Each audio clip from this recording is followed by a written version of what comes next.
Hey folks, today I'm going to unbox a really special lens. It's one that I've just bought. It's the biggest, fastest, and most expensive lens I've ever bought, the Nikon 200mm f2. I'm going to talk to you why I got it and talk a little bit compared to the 70-200.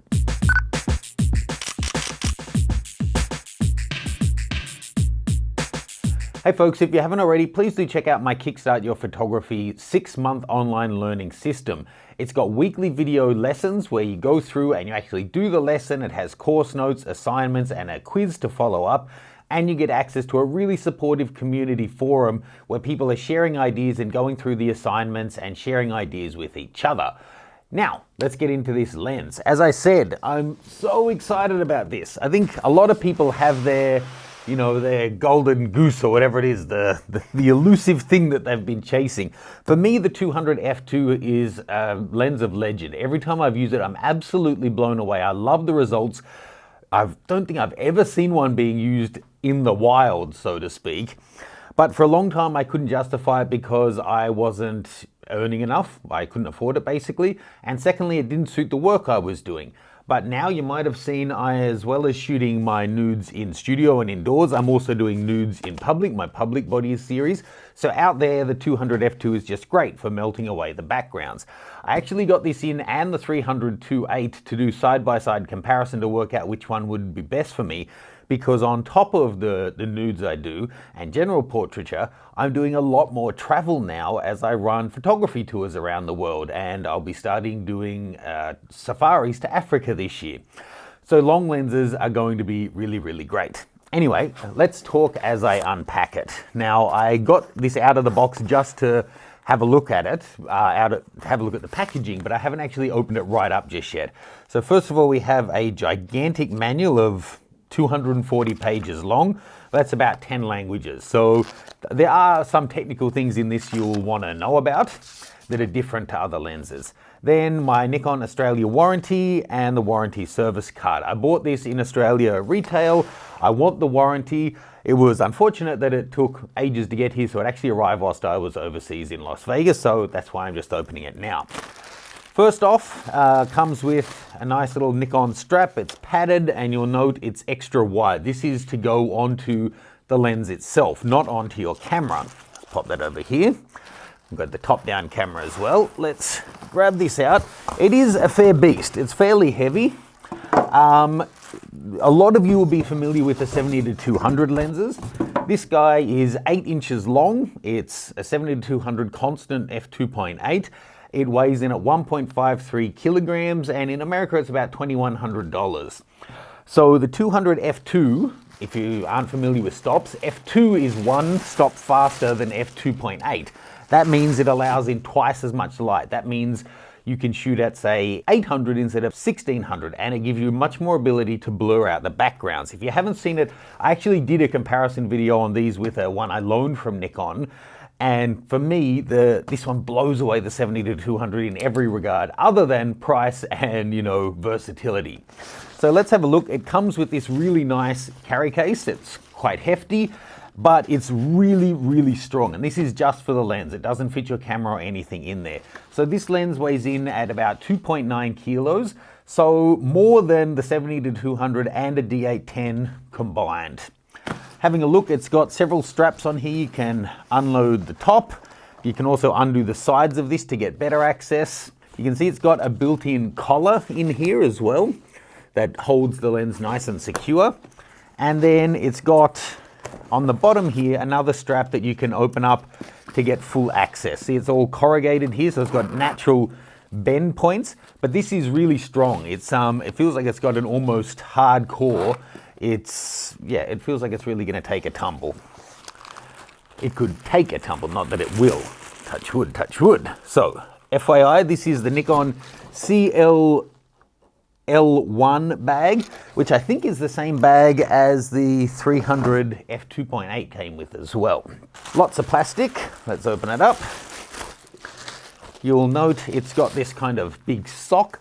That's actually the lens hood, the lens cap. It doesn't come with a proper lens cap. And I'm actually thinking of developing one because I think there'd be a lot of people out there who could really use one. Opening that up, we can pull the lens itself out. More plastic. Okay, and then our giant hood. Now, if you've never noticed about the shape of hoods, you can see this one's perfectly round. That's because it's a prime. It only has one focal length. There's no zooming mechanism. If you have a zoom lens like the 70-200 or this 16-35 that I'm filming on here now, this kind of is the hood you're going to get. It's a petal shape, so you have wider at the side so you can get the wide angle and longer at the top so you still get some coverage when you go to the longer focal length. But this one doesn't need it being a prime. Taking the lens right out, you can see it's actually not that big. It's significantly bigger at the front end than the 70-200, but lengthwise they're both about the same. Actually, the 70-200 is ever so slightly longer, but they're both right around 8 inches. Now you'll note all of that gorgeous reflection there.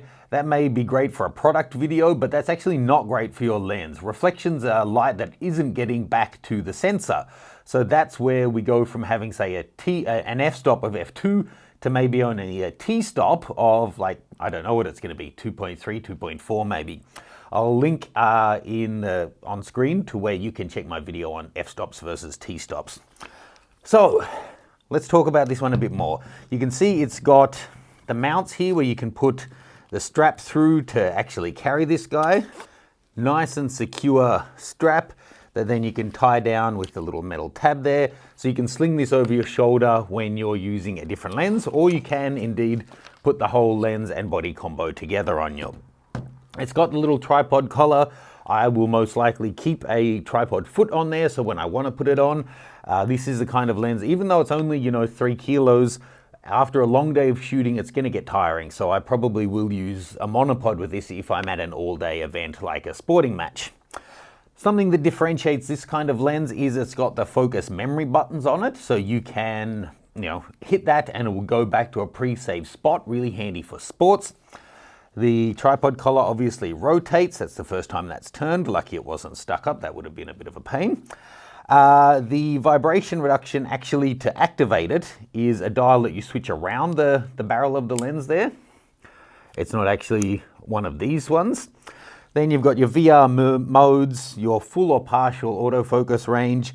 You've got that you can have the memory recall working or not, and you can have it silent or not. Now, as I said, the front element of this is quite huge compared to the 70-200, but that's about 160 mil, but that's not where you put the filter. So the 70-200 takes a 77 mil front filter thread. This one actually takes a 52 millimeter filter, but it drops in the back here. So if we open up that little portal, you can see it actually comes with the clear filter in there. That's the Nikon NC 52 mil, made in Japan. As I screw that one off, any slimline filter should fit in there, and that's where you can put it in. So you could put a little infrared filter in there or a neutral density to get slower, exposures, that kind of thing. I've actually gone and got a BW XS Pro MCR Nano blah blah blah circular polarizer 52 mil. So fingers crossed it will actually fit. Let's open it up. Otherwise you're going to see one on eBay shortly in as new condition. Good news, I don't know if you can see that, but it does come down ever so slightly below the lip, so that's going to fit.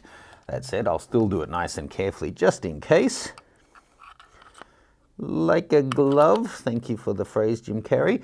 So now, even though you can't see it, this is a circular polarized 200mm f2.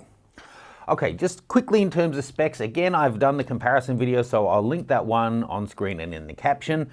One way that these guys are different is the 70-200 will focus down to 1.4 meters, and the 200mm prime only goes down to 1.9. But the 70-200 famously, when you're focusing close, let's say under 10 meters, it's not a true 200mm. It doesn't give you the full reproduction, whereas the 200 f2 does. So actually, when you're in close quarters, you get a bigger reproduction with the prime than you do with the zoom. This one is 13 elements in 9 groups, fairly, standard.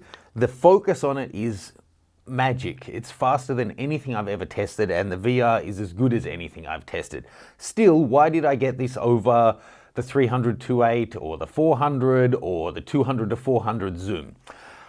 Well, one, and I'm not going to deny it, I'm a gearhead, as well as this being how I earn my living. I take photos, I teach photography, yada, yada, yada, and now I run a lot of tours. I absolutely love the gear, and this is just something I've always wanted. So it's going to be a collectible and a lifelong possession of mine, as well as being something I really value using. So if you were just buying and thinking about how much more can I make from the images I can produce with this lens to the 70 to 200, I would say don't get it. But for me, there's going to be the added value of that feeling that it gives me. So why I got this over the 300 2.8?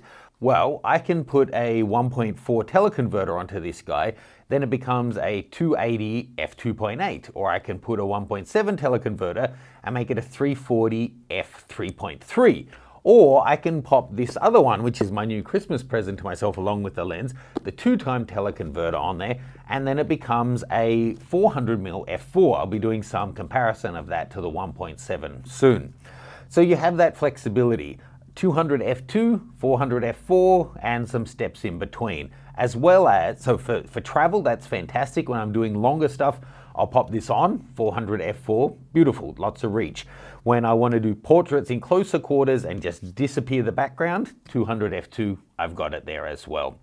So I'm really, really excited about this one. I don't know if you can tell, I feel like I'm grinning from ear to ear. I've always wanted this lens.